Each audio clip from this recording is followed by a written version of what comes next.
अंबा सांभवी चंद्रमौली ईरपलाकपर्णा उमा पार्वती काली कैमवती शिवात्रयनी कात्यायिनी भैरवी सावित्री नवजौवनां शुभकरीं साम्राज्यलक्ष्मी प्रदा चित्रूपी परदेवता भगवती श्रीराजराजेश्वरी।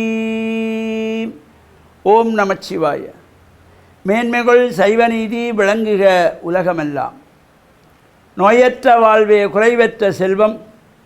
அந்த நோய் நொடி இல்லாத வாழ்வு இந்த உலக மக்கள் எல்லோரும் வாழ வேண்டும் என்று கலியுகத்தின் காந்தமலை ஜோதியாகிய சபரிமலை சுவாமி ஐயப்பனுடைய திருவடிகளை சிறந்தாழ்த்தி டான் தமிழொலி ஓம் தொலைக்காட்சி நேயர்கள் அனைவருக்கும் சர்வதேச இந்து மத குறிப்பீடம் அகில இலங்கை சபரிமலை ஸ்ரீ சாஸ்தாபீடத்தின் சார்பில் இனிய வணக்கங்களும் நல்லாசிகளும்.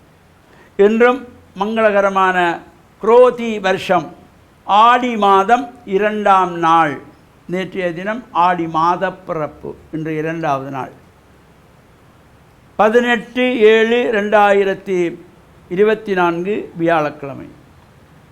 இன்று மலர்ந்திருக்கின்ற இன்றைய பொழுதும் நம் எல்லோருடைய வாழ்விலும் எல்லா விதமான சிறப்புகளும் வெற்றிகளும் கிடைக்க இறையர்களும் குருவர்களும் பூர்ணமாக நிறைய வேண்டும் என்று பிரார்த்தித்து இன்று குரு வாரம் என்று போற்றுகின்ற வியாழக்கிழமை நாம் ஆசாரசீராக ஆலயங்களில் சென்று வழிபாடுகள் செய்வது,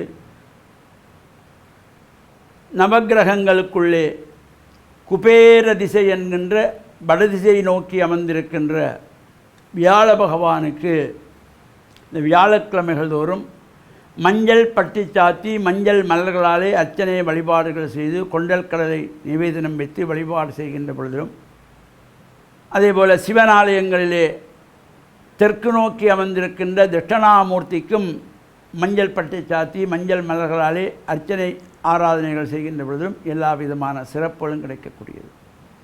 பொதுவாகவே இந்த ஆடி மாதத்திலே பல்வேறு சிறப்புகள் அம்பாள் ஆலயங்களிலே நடைபெறும். நாளைய தினம் கூட ஆடி வெள்ளிக்கிழமை, ஆடி மாதத்திலே வருகின்ற 1வது வெள்ளிக்கிழமை.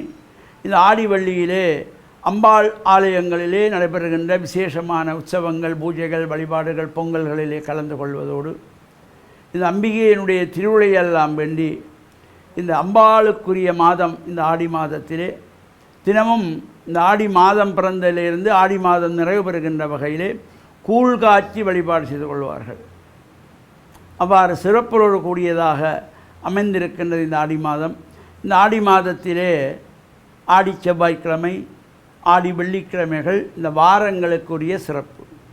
அதேபோல் ஆடி மாதம் 18ஆம் நாள், தமிழுக்கு ஆடி 18ஆம் நாள், ஆடி பெருக்கு 18ஆம் பெருக்கு என்கின்ற சிறப்போடு கூடியதாகவும் அமைந்திருப்பது. அதேபோல் இந்த ஆடி மாதத்து நட்சத்திரங்களுக்குள்ளே பூர நட்சத்திரம் அம்பாள் ஆண்டாள் தோன்றிய நாளாகவும் அமைந்திருப்பது. இந்த ஆடிப்பூரத்தை முன்னிட்டு பல்வேறு ஆலயங்களிலே மகோத்சவங்கள் நடைபெறும். புலோலி பசுபதீஸ்வரர் தேவஸ்தானம் என்கின்ற பருத்தித்துறை சிவன் ஆலயத்திலே பர்வதபத்தினி அம்பாளுடைய இந்த மகோத்சவம் ஆரம்பமாகி ஆடிப்பூரத்திலே தீர்த்தோற்சவத்தோடு நிறைவுபெறும். அதேபோல் சப்ரகமுவ மாகாணத்திலே கேகாலை மாவட்டத்திலே வரக்காப்பல அம்பேபுச என்கின்றதாகிய பதியிலே கோவில் கொண்டுள்ள ஸ்ரீ முத்துமாரி அம்பாள் தேவஸ்தானத்திலே இந்த 10 தினங்களுக்கு இந்த உற்சவம் நடைபெறும். ஆடிப்பூரத்தை முன்னிட்டு எதிர்வருகின்ற 29ஆம் தேதி திங்கட்கிழமை கொடியேற்றத்தோடு ஆரம்பமாகி ஆடிப்பூரத்திலே தீர்த்த உற்சவத்தோடு நிறைவுபெறுகின்ற வகையிலும் அமைந்திருக்கக்கூடியது. இவ்வாறான சிறப்போடு கூடியதாகி இந்த அம்பாளுக்குரிய மாதமாகி ஆடி மாதத்திலே தினமும் நாம் கூழ் காய்ச்சி வழிபாடு செய்வதற்கு ஒரு சிறப்பு. இந்த ஆடி மாதத்திலே அம்பாள் வழிபாடுகள், அதேபோல் செவ்வாய்க்கிழமைகளிலே ராகு கால துர்கா பூஜைகள் வழிபாடுகள் செய்வதற்கும் ஒரு சிறப்பு. அன்னை பராசக்தியை நாம் இவ்வாறு இந்த ஆடி மாதத்திலே வழிபாடுகள் செய்கின்ற பொழுதும் எல்லா விதமான சிறப்புகளும் நமக்கு வாழ்வில் உயர்வுகளும் பெற்று பேரானந்த பெருவாழ்வு வாழ டான் தமிழொலி ஓம் தொலைக்காட்சி நேயர்கள் அனைவருக்கும் சர்வதேச இந்து மத குறிப்பிடம் அகில இலங்கை சபரிமலை ஸ்ரீ சாஸ்தாபுரத்தின் சார்பில் நல்ல ஆசிகளை கூறிக்கொள்வதில் மனமகிழ்வு கொள்கிறோம். சர்வே ஜனாகாம் சிகினோம் பவந்து சமஸ்த சன் மங்களானி சந்து சுபம்.